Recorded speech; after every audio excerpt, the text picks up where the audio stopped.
Le Seigneur soit avec vous. Évangile de Jésus-Christ selon saint Matthieu. Voici comment fut engendré Jésus-Christ. Marie, sa mère, avait été accordée en mariage à Joseph. Avant qu'ils aient habité ensemble, elle fut enceinte par l'action de l'Esprit Saint. Joseph, son époux, qui était un homme juste et ne voulait pas la dénoncer publiquement, décida de la renvoyer en secret.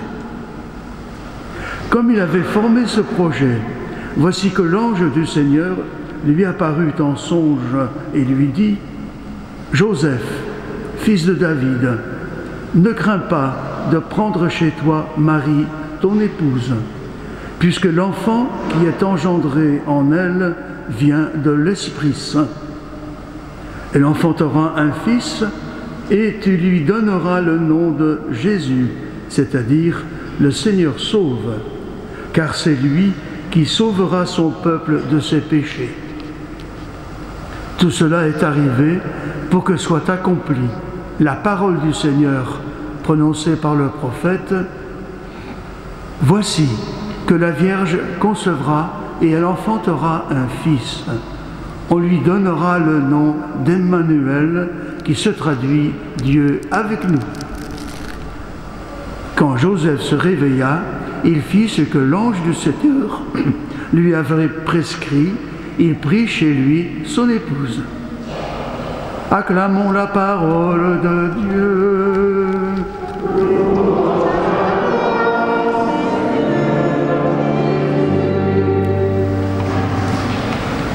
Chers frères et sœurs en Christ,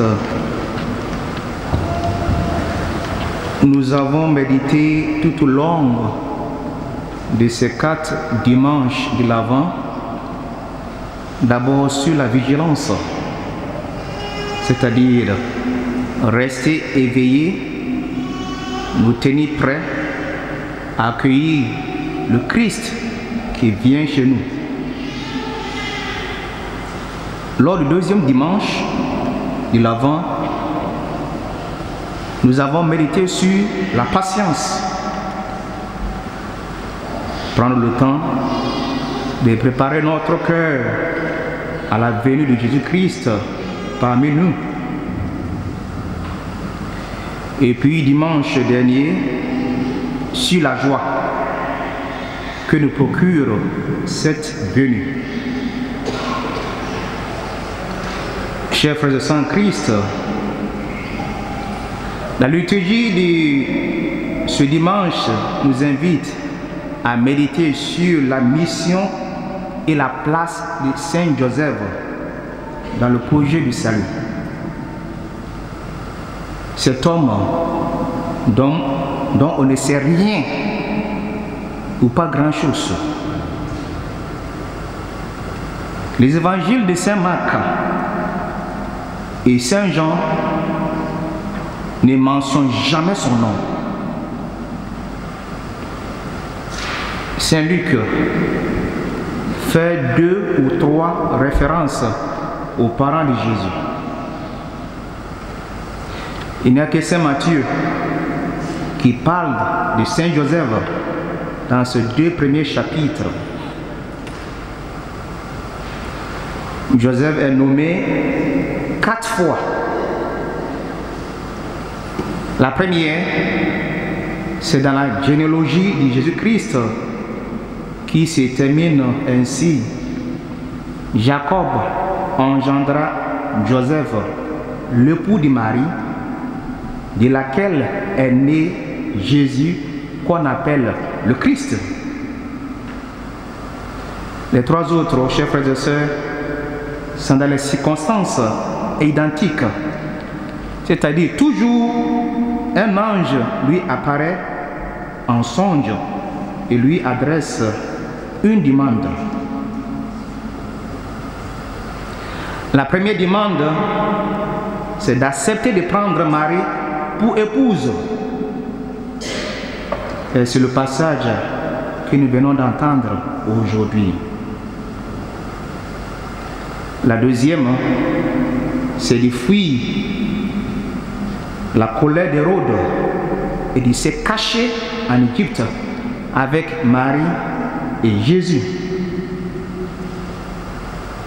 La troisième, c'est de revenir à Nazareth. Chers frères de Saint-Christ, ces références bibliques nous montrent l'importance de la place de la mission de Saint Joseph dans le projet du salut. Saint Matthieu, dans le texte d'aujourd'hui, nous dit que Saint Joseph est un homme juste.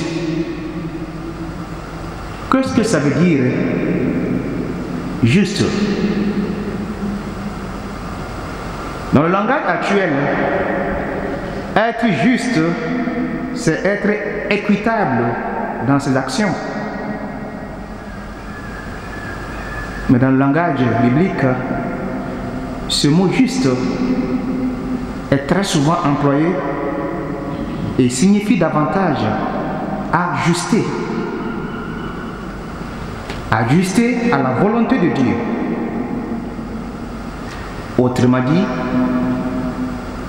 le juste est celui qui est toujours fidèle,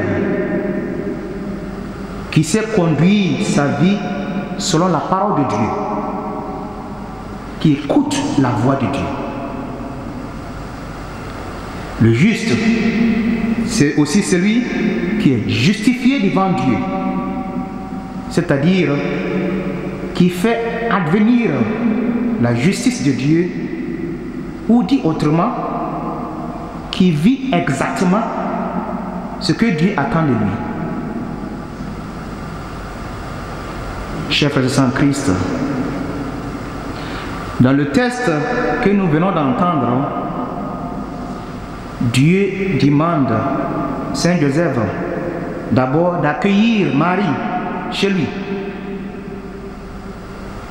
Voilà que celle qui lui était promise est enceinte. Quelle humiliation!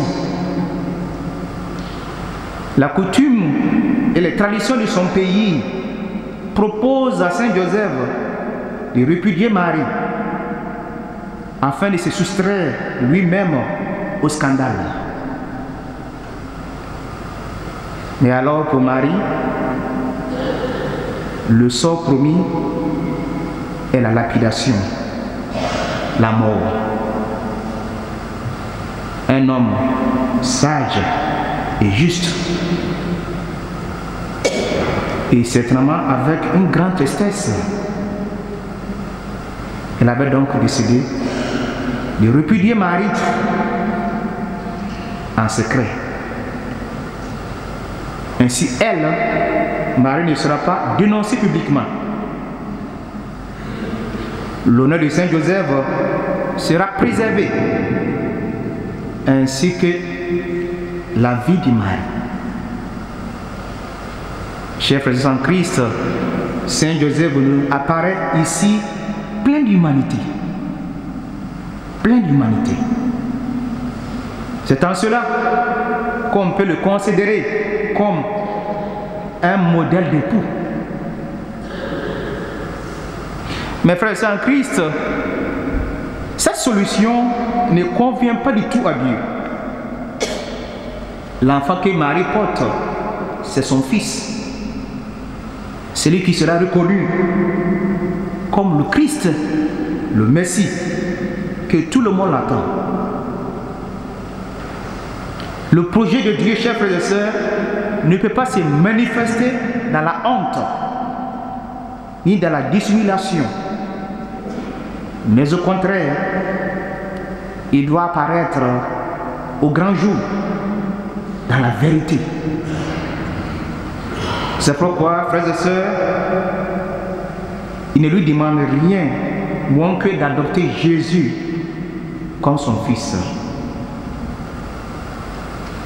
Saint Joseph fait confiance à Dieu, même s'il ne comprend pas tout à fait ce projet de Dieu. Joseph, chers frères et sœurs, est aussi un modèle de croyant. par 3 fois. Il se met à l'écoute de cet ange de Dieu. Et il lui obéit au sens le plus noble du terme, dans une confiance absolue. Accepter l'inacceptable en accueillant Marie enceinte comme épouse.